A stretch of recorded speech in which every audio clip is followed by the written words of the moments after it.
Sinundan umano ng isang warship ng Pilipinas na BRP Andres Bonifacio ang isang vessel ng Chinese Coast Guard sa West Philippine Sea at sinabi sa report na agresibo umanong nilapitan ng nasabing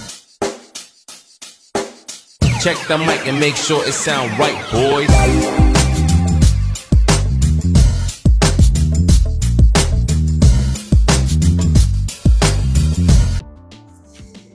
Iniulat na sinundan umano ng isang warship ng Pilipinas na BRP Andres Bonifacio ang isang vessel ng Chinese Coast Guard sa West Philippine Sea at sinabi sa report na agresibo umanong nilapitan ng nasabing Philippine warship ang China Coast Guard.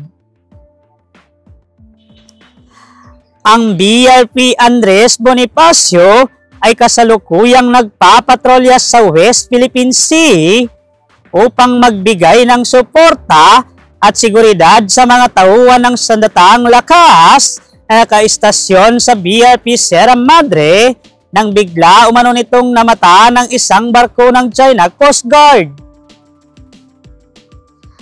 Agad umanong naglabas ng radio challenge ang BRP Bonifacio, ngunit bumuelta naman ang Chinese Coast Guard at sinabi na dapat umalis ang nasabing warship sa lugar dahil illegal umano itong pumasok sa teritoryo ng China.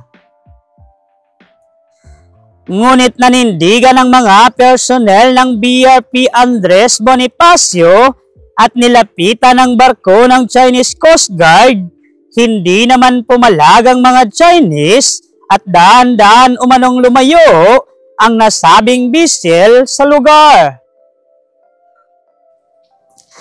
Iniulat naman ito matapos isang People's Liberation Army Navy vessel at isang Chinese Coast Guard vessel na may numerong 5203 ang namataan ng Philippine Coast Guard na nakaangkla sa paligid ng Pag-asa Island kasama ang 42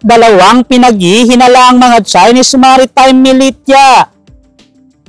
Sa isang pahayag, sinabi ng Philippine Coast Guard na sinusubaybayan ng mga tauhan nito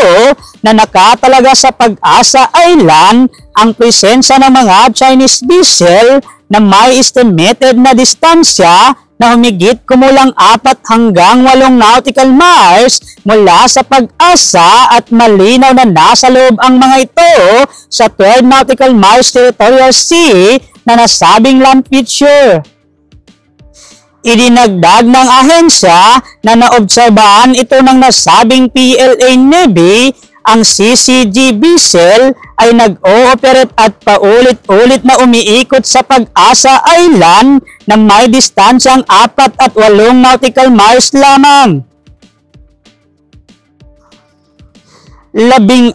na hinihinalang Chinese Maritime Militia vessel ang nakaangkla sa paligid ng Pag-asa Kitwe na may estimated na distansya na 4 na nautical miles sa kanluran ng nasabing isla, habang 28 iba pa ang binabantayan sa paligid ng Pag-asa K4 ayon sa Philippine Coast Guard.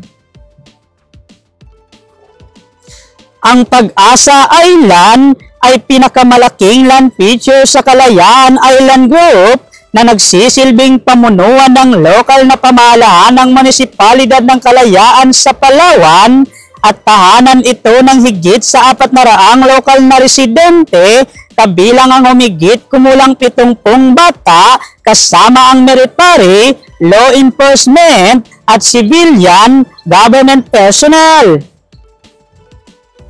Sinabi ng Philippine Coast Guard na batay sa 1982 United Nations Convention on the Law of the Sea at sa 2016 South China Sea Arbitral Award, ang naobserbahang lokasyon ng mga Chinese vessel ay nasa loob ng 12 nautical miles territorial ng nasabing isla. Samantala, sa ibang mga ulat, sinabi umano ng isang source na direktang nagbanta ang isang mataas na opisyal ng US military sa China at sinabi na handa umanong paulanan ng Estados Unidos ng mga nuclear missile ang komunistang bansa kapag nagdeklara ito ng giyera. Binalaan umano ng German ang Joint Chief of Staff ng Estados Unidos na si General Mark Milley ang komunistang bansa at sinabi niya na hindi magdadalawang isip ang US military na gumamit ng mga nuclear weapons kung magkakamali ang China. Binigyan din niya na mas marami ang nuclear weapons na nasa inventaryo ngayon ng US military kumpara sa People's Liberation Army at hindi makakaligtas ang sinuman sa China kapag pinakawalan ng Washington ang kanilang pinakamalakas na sandata. Pinayuhan ng nasabing general ang China na huwag sagarin ang kanilang pasensya at sinabi na tigilan nito ang mga ginagawang agresibo at provokatibong aksyon sa West Philippine Sea upang maiwasan ang anumang gulo. Iniulat naman ito matapos inakusahan ng China ang Pilipinas na naghahangad umano ng isang permanenteng base sa Ayungin, Seoul at muling nagdima ng komunistang bansa na alisin ang BRP Sierra Madre na kung saan tinawag nitong Renai Zhao. Naglabas ng pahayag ang Chinese Ministry of Foreign Affairs bilang bahagi umano ng komento nito laban sa naging pahayag ng US State Department na kung saan ay binatikos ang Beijing dahil sa ginawang pagharang ng mga barko nito sa isang supply ship ng Pilipinas malapit sa Ayungin, Seoul. Sinabi sa pahayag ng Foreign Ministry ng China na makasaysayang konteksto ng isyu ng Renai Zhao ay napakalinaw. Noong 1999, nagpadala ang Pilipinas ng isang military vessel at sadyang isinadsad ito sa Renai Zhao na kung saan isa umanong pagtatangka na baguhin ang status quo sa lugar. Idinagdag nito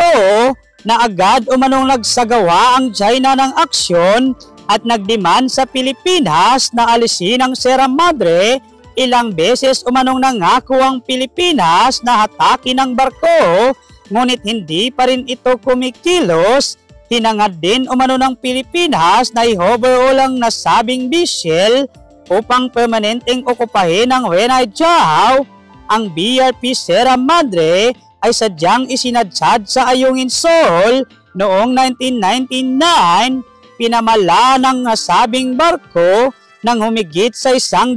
Marines at naging simbolo ng soberanya ng Pilipinas. Matatagpuan ng Ayungin sa layong 105 nautical miles mula sa pinakamalapit na probinsya ng Pilipinas na Palawan at bahagi ito ng 200 nautical miles continental sheet ng bansa gaya ng itinakda ng United Nations Convention on the Law of the Sea.